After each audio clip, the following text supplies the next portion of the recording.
پران شہر حیدرآباد کے پیٹلا بٹ پر زچگی خانہ میٹرنیٹی اسپتال میں رشوت خوری کی اطلاع کے عام ہونے کے بعد مجلس اتحاد المسلمین کے صدر و رکن پارلیمنٹ حیدرآباد بیرسٹر اویسی نے سختی کے ساتھ نوٹس لیا۔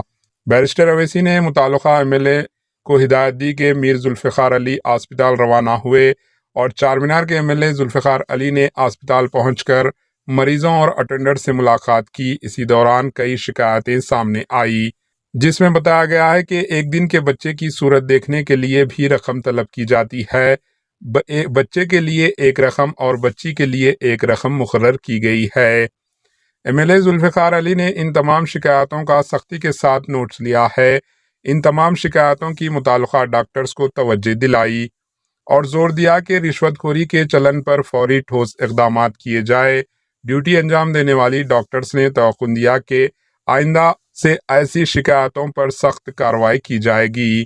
Bureau report AHN news. AHN news کو لائک کریں، شیئر کریں اور سبسکرائب کرنا نہ بھولیں۔